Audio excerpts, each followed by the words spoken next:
Welcome to Shootin' Straight. I'm your host, Ken Buck. In today's highly partisan environment, political adversaries often minimize each other's arguments by labeling motives rather than engaging in constructive dialogue.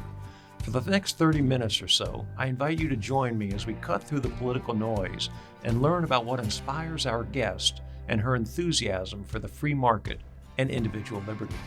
Today, we will explore her work advocating for fiscal responsibility in Washington and how sound economic policies are the key to preserving the American dream. It is my pleasure to welcome Veronique de Rugy to the show. Are you ready to start shooting straight? Yes, I am. Did I do a good job with your name? Yeah, you did a great job. Good. I wanted to talk about your background a little bit, but you are a senior fellow at the Mercatus Center at George Mason University. You're a recognized economics scholar, and you also have this sort of cult following. As I started reading about you and talking to people about you, you're very popular with the free market economics people out there. And I'm just wondering, why the passion for free markets? Well, I think I think once you start understanding the benefits of a system that is based on more freedom, individual responsibility, accountability, less government in every area of your lives, it's hard to not be passionate about it, especially when you see, a lot of the encroachment to that ideal that I've discovered. Let's talk about where that passion came from. Tell us where you were born and sort of your education. I was born in Paris, France, and soon after I guess maybe when I was 6, my parents moved to Normandy, and I had just a pretty regular upbringing there. My parents were very political. I didn't care about politics whatsoever, but I was kind of a contrarian. At the time, I was always kind of like challenging everyone, but without really kind of being fully committed to anything. And then when I was in my third year, before my second year of college, I actually went to Paris to continue my studies. And there, a complete coincidence, because I picked this microeconomics class with this professor who happened to be free market, I discovered for the first time what it meant. And immediately I was just taken by it. It made just sense immediately. I thought I was intrigued by the way he was actually looking at the world like an economist, talking about how some of the same calculation, though you don't realize, kind of apply when you pick a yogurt or when you actually make the decision to buy a car. So I was just totally, taken is really the word. And that was just the beginning of an intellectual quest to learn more about it. In a country where, by that time I was almost 20, I had never been exposed to free market ideas, which tells you something. So it was really a quest. And you came to George Mason to do your dissertation. Yes. And what was that like? How do you compare your experiences in education here to those in France? So it was actually really quite fascinating, because when I came to George Mason, first I was excited to be in an environment where there were so many people who actually understood free market ideas, and where there were so many debates. And by the way, a university that was in a country at the time, it was in 1999, where those free market ideas were debated publicly. They were, it was part of the mix. While in France, it just really wasn't. In France, there's kind of one way of thinking. And even if within that one way of thinking, which puts really the role of government, first, really. You have any problem, the government's there to solve it one way or another. And so within that way of thinking, there may be differences, they're more like kind of different shade of grays than anything else. When moving to the US with this incredibly exciting adventures. I mean, there were think tanks that were devoted to free market ideas. It was just like unconceivable. In France, I had a few friends, right, that actually were free market, and they were very instrumental to my intellectual development. And I had a few professors too. But the U.S., it was so different. And I remember one of the things that was striking to me is the importance of ideas and how invested in ideas people were in the U.S. in a way that I don't think, at least to my perception, people in France weren't. And in college, it was interesting because I was stunned that these students who were my age, like at my level, how much more they had actually invested in the literature of all sides of the literature on a particular issue, and how better read they were than I was. And it was a big shock, but culturally it's a very different system. Even if you're dreaming to move to a country, it's actually, you always underestimate how hard it's going to be.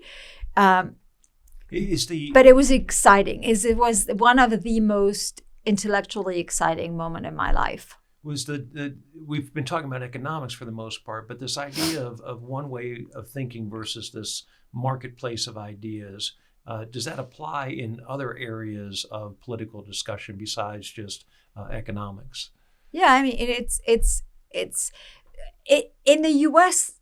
you have real clear traditional intellectual schools, and they range from economics to social issues, and they're like clear lines. I mean, obviously there are, again, some not everyone is in one camp thinks exactly the same, but they're just this kind of fundamental intellectual tradition into different school of thoughts, which I think, I mean, definitely exists in France, but it's a very different type of tradition. Here, it's more rooted in economic freedom versus less economic freedom, more social freedom versus less, with freedom a lot at the center, as opposed to, I think, kind of in the French system, they're just less, at least from my perspective, just really conversation. There were no conversation along these lines of trying to kind of figure out whether the government was doing too much or whether we needed more freedom. That's my next question. What did you observe in terms of the differences of the role of government in an economy and in an individual's life between France and other European countries and the United States? Well, the U.S. is also different than France in the sense, first, it's a much bigger country, but it's also it has many different states, each of them with their own rules. But at least from where I stood, the level of freedom that businesses had to start. To starting a business was much easier in France. Being in the U.S., being innovative was much easier here. The labor regulation that paralyzes the entire labor market in France was just much more flexible. There was more freedom given to the business community, and I do think that the fact that these battles. These intellectual battles were fought out in Congress, whether we needed a tax cut, whether the government really should be spending more money on this or that. The fact that like these intellectual battles that were happening in the private sector were also visibly happening in Congress at the time is, I think, percolated everywhere. I mean, it was part of the culture, that culture of challenge. It seemed to me coming from France, where there was just very, very little of this. I mean, it was a country where there hadn't been a lot of economic growth for a long time. And we can't overstate the importance of economic growth. Why? What's important about it? So first, it's really important because the first beneficiaries are lower income people. I mean, being able to.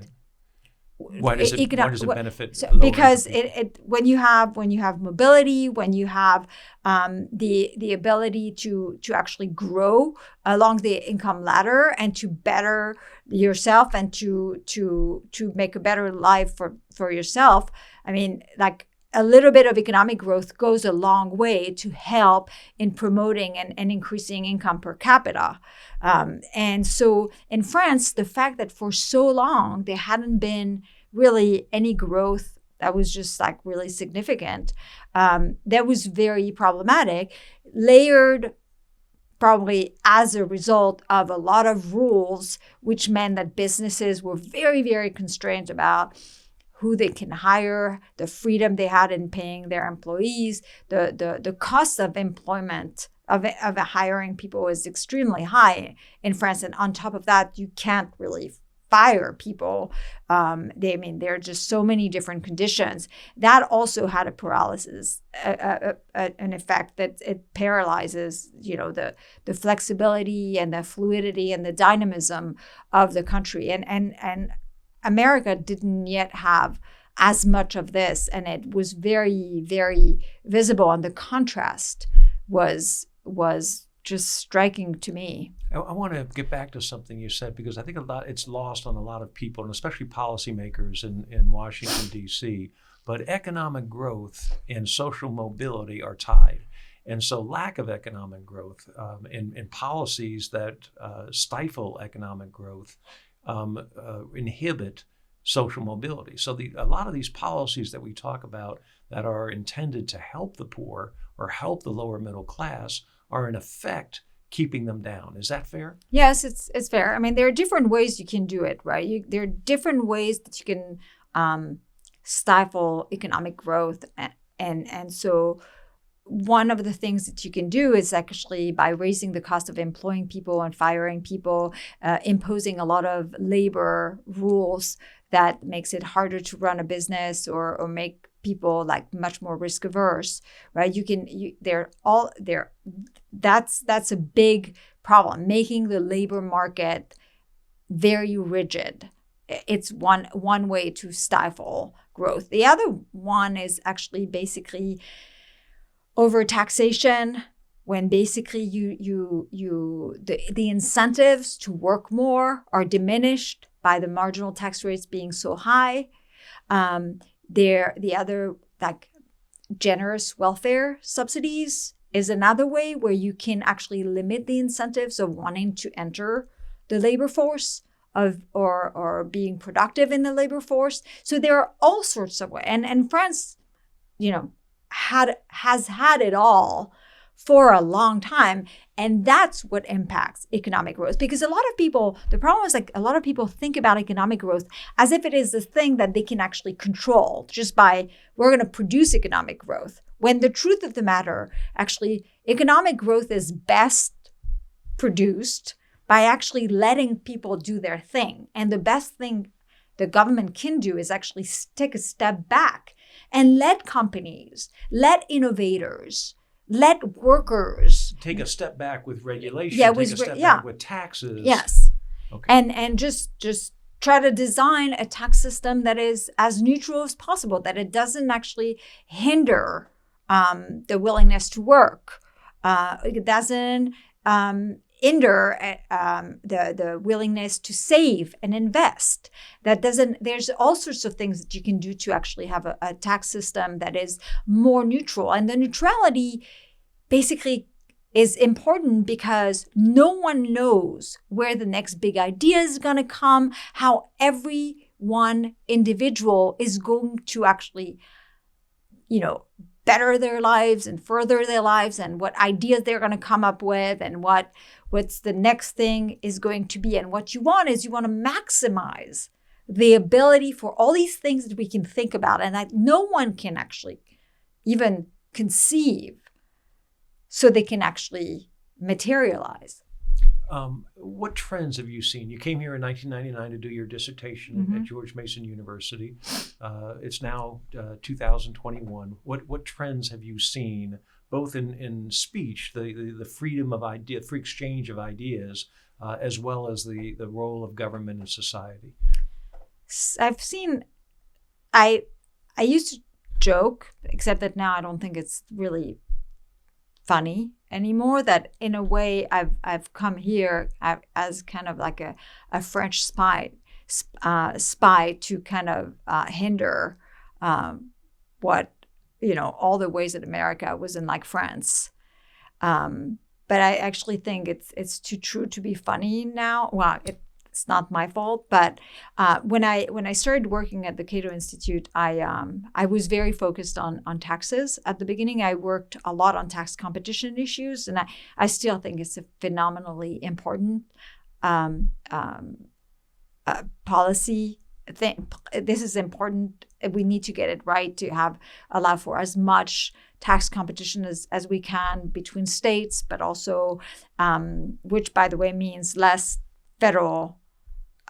The size of the federal government and the tax system is actually kind of makes almost the state tax competition almost irrelevant. When wherever you live, your biggest tax bill is your federal bill. It hinders tax competition, but also international tax competition.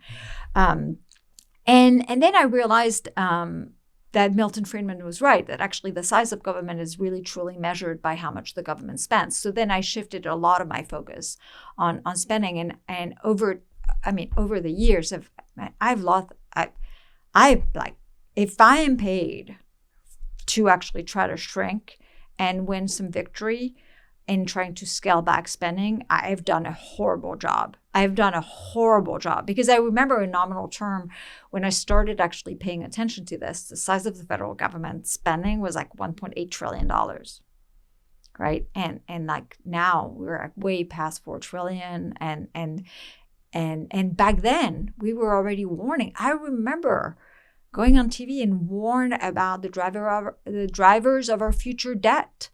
And how, it was crazy that we were engaging in all of this extra spending without actually trying to do and reform entitlement spending. And today, here we are with a government that has expended in any direction possible. There's the spending, but there's a size, but there's also the scope of government. And there's no doubt that the government is even more involved in our lives. And that's true at the federal level, that's true at the state level. So the size and scope of government has expanded in a way that is very worrisome for me.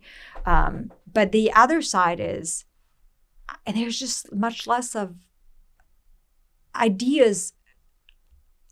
Some ideas are just not acceptable anymore. One of the things that was unifying Americans is their belief in this debate of idea, this marketplace of idea, this belief in the First Amendment, and the idea that ideas are not what are hurting you, and by hearing people's idea that you disagree with, you had a tremendous opportunity to knock it down. And now that is not anymore, which is horribly worrisome, a value around which all of American society unites behind. What's the effect of this erosion on our speech, our marketplace of ideas, and on the expansion of government? What's the effect on an individual? So, they're different, but I think they're all. So on the speech thing, I think one of the problems you have is like if there are ideas that we can't hear, and if, by the way, the two main political parties look more and more and more and more alike when it comes to the size and scope of government. But there are differences at the margin that are just very, very clear. Position on guns, section on abortion. I mean, there are areas. It's not to say that they're identical, but when it comes to actually fighting, really truly fighting for shrinking the size of government, I mean, it's hard to tell now, depending on who's in power, who stands for smaller government. So, and that my concern about this is like, if you lose that distinction, very soon you might end up in a country where it is taken for granted that the government is that big, that the government intervenes in every part of your life, that it's, and yes, you will fight on important but still marginal issues, and you will never be fighting this big battle about how much the government should be interfering in our lives. On the intellectual side, I mean, it is really concerning when there is a growing feeling that some ideas are just ideas that used to be like totally acceptable a few years ago are just absolutely no, and you are at risk of being, canceled, or certainly being blamed for even daring having these ideas. I mean, it has a paralyzing effect on discourse. It hinders the quality of the debate, and it's just not a really pleasant world to live in and to live our children. One of the things we've lived through recently has been this COVID and the not just the pandemic, but the government's response to the pandemic. And I think it really is an example, an illustration of what we're talking about right now. Tell me about your thoughts, the implications of a lockdown, not just on the economy, but also on how individuals perceive themselves in this country. So, obviously this pandemic was something that we hadn't seen in quite a while, in decades. And at the beginning, everyone, including me, were worried. And when the lockdown was announced, I was upset, but I wasn't really kind of able to formally kind of really think about it, because I didn't know, I have no expertise in health. And I just that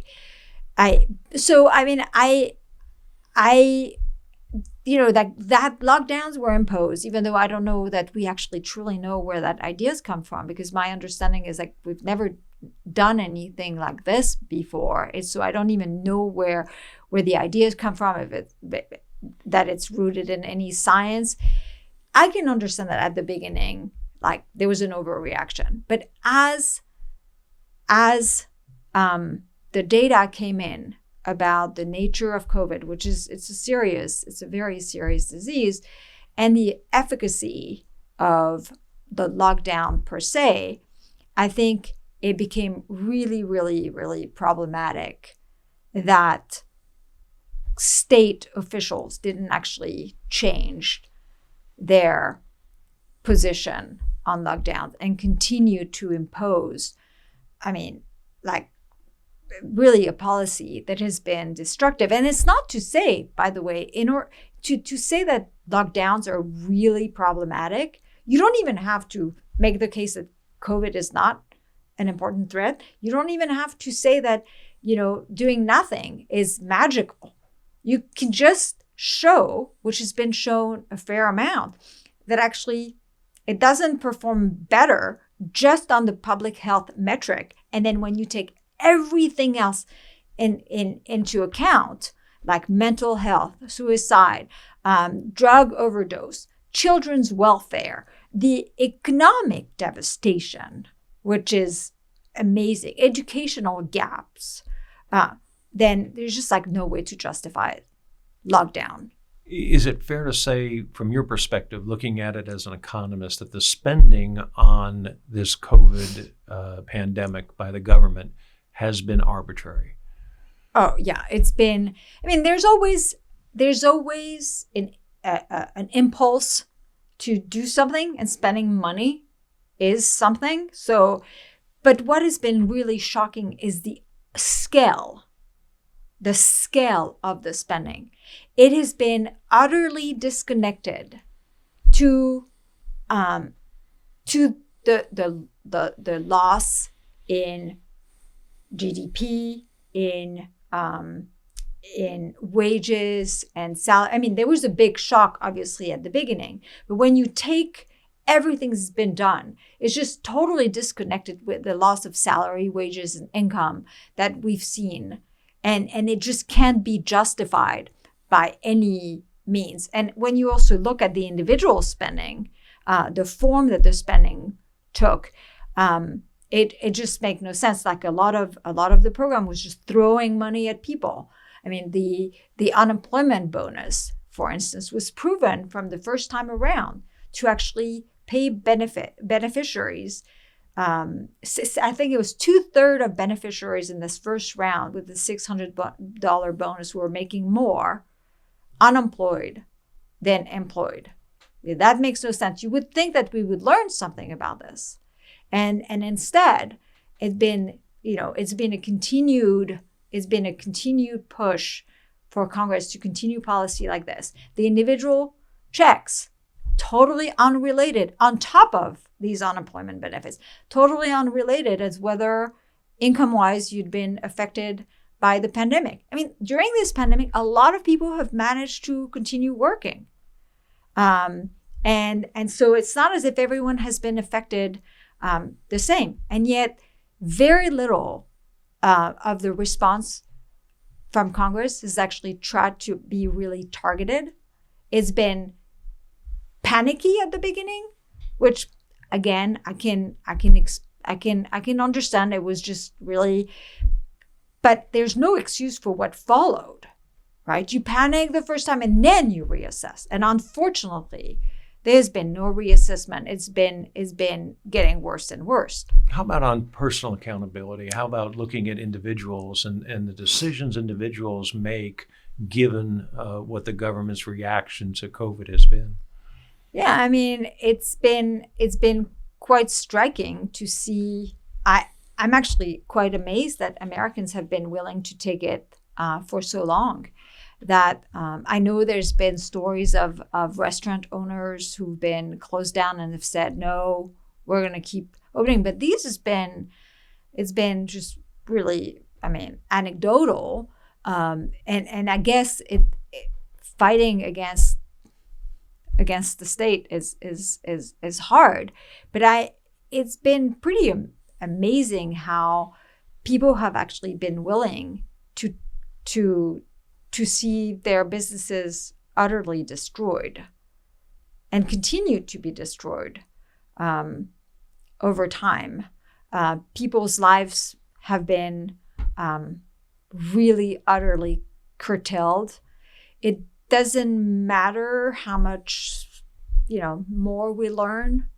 It seems that we've been treating, and Americans have accepted that somehow the government can provide an environment where they will face zero risk from a virus, which unfortunately is just not possible. This is a promise the government can't make. It can't keep. It can't.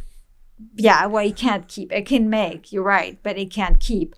But it's been really, actually, now that I think about it, what has been striking about this whole thing is that somehow you've had governments either putting the ideas in people's mind, and I'm not assuming that they knew it's not possible, but putting the ideas in people's mind that they can make them live in a zero risk society, or people have been demanding for the promise and for measures that will have them effectively face no risk.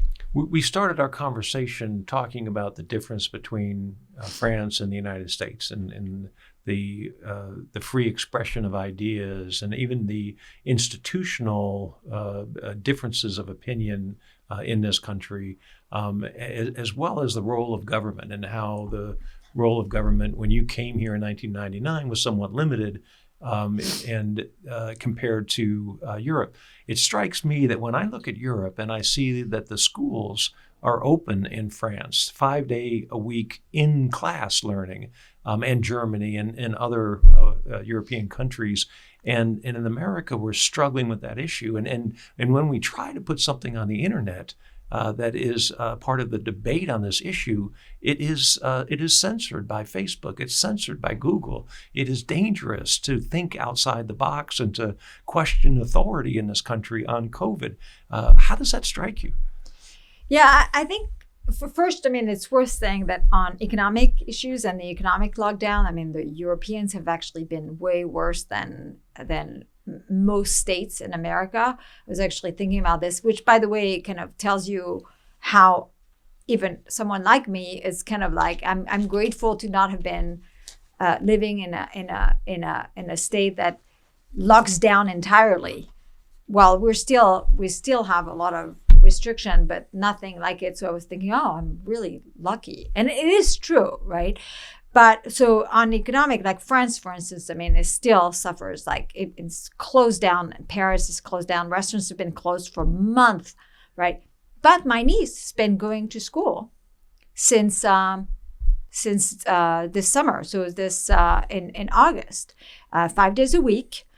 There are like measures. The kids wear masks, and it seems to be working out. We have a lot of data now since this summer that closing schools does not reduce the risk. Does not reduce the spread of the virus in the community. Opening them do not increase the spread of the virus in the community. We've known this for a long time. We've also known, based on the last 3 months of school, which was really no school last year, that actually the educational damage has been just really devastating.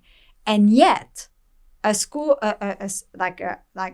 are a lot of schools in the U.S. are not reopened. Where I live in Virginia, a lot of the schools are closed. In Arlington, we just started hybrid with some 10 feet rules and 6 feet rules, even though for social distancing, which actually really makes it absolutely impossible to bring more than 25%, I think, of the kids back. It makes no sense whatsoever. What does America look like after COVID in economic terms and role of government and personal accountability? It doesn't. Well, first it looked really, really indebted. It was in the red before, and it was worrisome, and there were major drivers of our future debt that was going to actually bring the debt, the spending, and then its expression, the debt, to really dangerous level. But now it's just way worse. I think there's an acceptance that the government can do a lot for you and should do a lot for you, and based on one of the things that worries me, independently of that level of spending. We always see a lot of spending increase during emergencies, always, but some of it, and we also know that some of it is going to stay, but for the most part, a lot of it goes down. What is tremendously worrisome here is not only has spending increased just dramatically, but because of the form of the spending that it's taken, a lot of spending, new programs like federal paid leave, a lot of programs paying people like the equivalent of just basically UBI, right? A universal basic income, where you just send people independently of their level of income.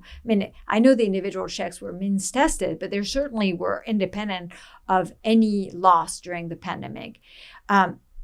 There's a push to actually maintain all of these programs and to keep them in place.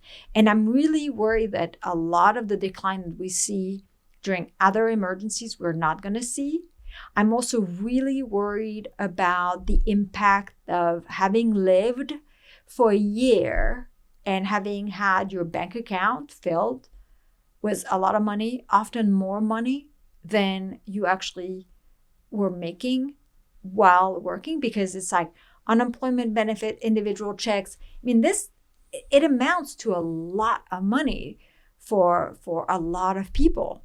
And I'm just worried that this has transformed expectation, and it's certain, and if it has, and if this government actually continues in this path, it will forever change the relationship that America have with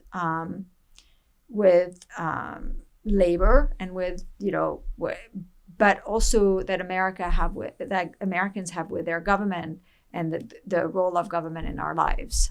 One of the many things I admire about your writings and want to ask you to explain is the effect of the national debt on an individual's life, on a personal level. Yeah. So debt, I think this is like we tend to focus on debt, economists, because a lot of the literature actually compares like debt levels right there. And so, but in a sense, it's doing us a disservice, because what really debt is only the symptom of massive government spending, and massive government spending that the government the government showers on people, on company, on whatever, without actually paying for it. That's what debt is, right? And these extreme level of fiscal irresponsibility that to start with, that manifest in debt, have a lot of consequences. So the first one, right, is like when Americans and people's tolerance for large deficits and large debt actually has a limit. So inevitably, what is going to happen, and what is already happening, is actually the calls for increasing taxes are going to come. More worrisome, the call for new taxes to be able to actually generate more revenue, and new taxes with taxes that were like inconceivable before, to actually, like they were still too much opposition.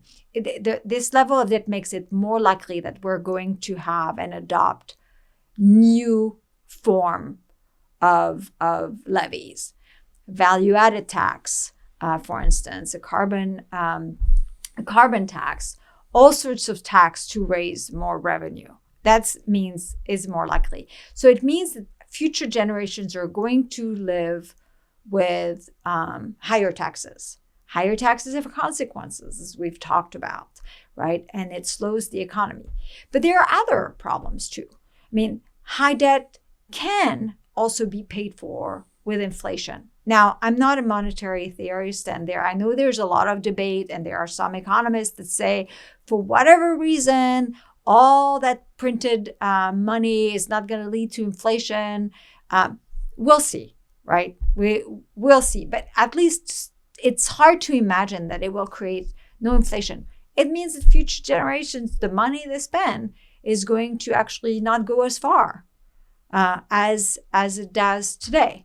And the other thing that a lot of people ignore, so all of this, by the way, increase, slow economic growth increases unemployment and all this. But there's another aspect, and it's like we've proven now that debt, the size of debt, up to starting at a certain point, and it depends based on countries, and we don't know exactly, starts slowing down economic growth. So it's like there are all these things underneath that slows growth, but the size of the debt itself actually has an impact on how much we're growing. So it means future generations will face a world, higher taxes, higher unemployment, slower growth. And it is not going to be as good a world as the one we have today. And as we talked about at the beginning, those who will suffer the most are lower income Americans, who will be presented with much fewer opportunities. So when I think of it, and I think of when I borrow money, I can spend more money. So right now, as a people, as a country, a group of individuals, we can spend more money. The government can spend more money, but also when the government's handing checks to people, people can spend more money. But at some point, future generations are going to have to pay back that debt in one form or another, and they will be able to spend less money than they make. Well, yeah, I mean, because it's going to be taken away. If you face higher taxes, it means your income that you make doesn't go as far. If you have inflation, with lower taxes, if you have inflation, your dollar doesn't go as far as it go. And again, economic growth, we just often we just can't overstate how important it is. A small decrease in the growth actually means a lot of income opportunities lost and wealth opportunity lost. And when you put it all together, I mean, it's actually a lot. For instance, like we had done the calculation at some point that if growth had if economic growth had been 1% less since the 1970s, we would be a third less wealthy in America in 2010 than we are now. So, unfortunately, this is things that people don't see. At least your tax, when you look at your paycheck, you see the chunk that goes to the payroll tax. You see your withholding.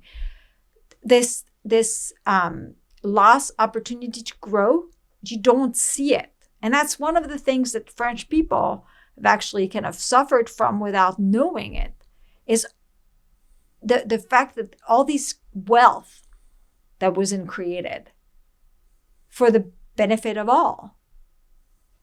So the big question that everybody wants an answer to, that I'm sure you're not going to give me an answer to, is when do we crash?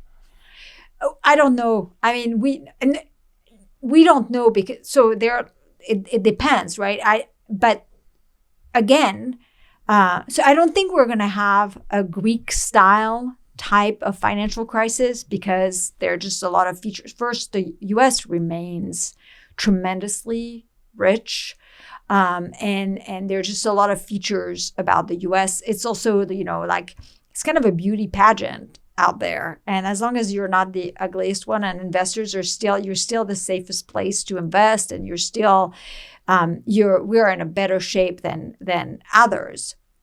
But that could change, of course. I mean, some countries could make themselves way more attractive than we are.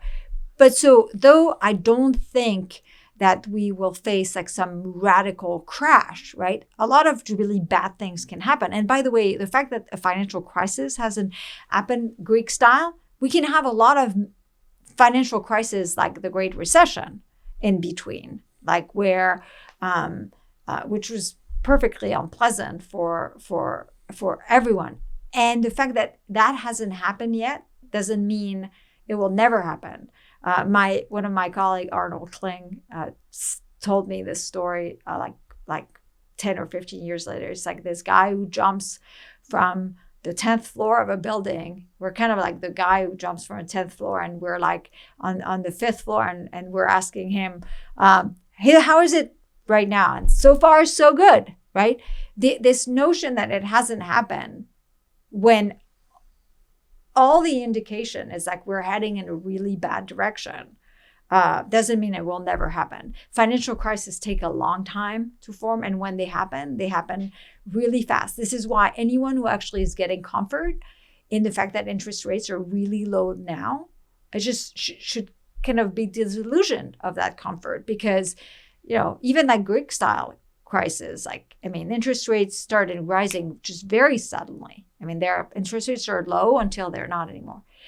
But again, even if it takes several decades to get us to that point, in between, there are still a lot of consequences that are damaging for this country, with lower growth, higher taxes, higher unemployment, all sorts of things that we should not wish on the American people, all because we're fiscally irresponsible. So I ask every one of my guests a question, and I'm going to ask you the question now. Veronique, if loving this is wrong, I don't want to be right. What is this? I just am going to have to say meat. Meat? Yeah. Okay. Yeah. Any particular beef, lamb? No, well, beef and lamb. We're very partial in my family to beef and lamb. That said, we'll eat pretty much anything, and but yeah. So we're very committed to eating. We love it. I mean, we're like, so my daughter Juliette, who just turned 18 when she was 4, I asked her, what do you want your birthday party theme to be? And she looked at me and she said, meat. And I said, oh, like, I was very confused. And so ever since, every year we have a meat party for her. And of course, like, we do it like, like family style. Everyone comes. And like, we've had years where like. So you have a roast with candles to blow out the candles? candles? No, we have like, I grill, and I grill flank steak and lamb chops. Nice. And ever since the kids were little running around, I would slice the flank steak really small. And like, we literally finger feed them, which is, not very hygienic, but, I'm not afraid of germs that much. I'm French. And then kids would call lamb on the stick, meat on the stick. And it's been a tradition for us. And so, yeah. Well, from one carnivore to another, thank you for joining me on this show. I appreciate it. Thank you for having me. I want to thank Veronique de Rugy for shooting straight with us, and I want to thank you for listening today. I hope this program has been informative, enlightening, and uniting. As Americans struggle with the difficult issues facing our country, we are reminded that good policy is the result of open, thoughtful discussion. For more straight shooting programs, go to my website, shootinstraightpodcast.com. If you've enjoyed this show and have ideas about future topics or guests, shoot me an email at ken@shootinstraightpodcast.com. God bless you, and remember to always shoot straight.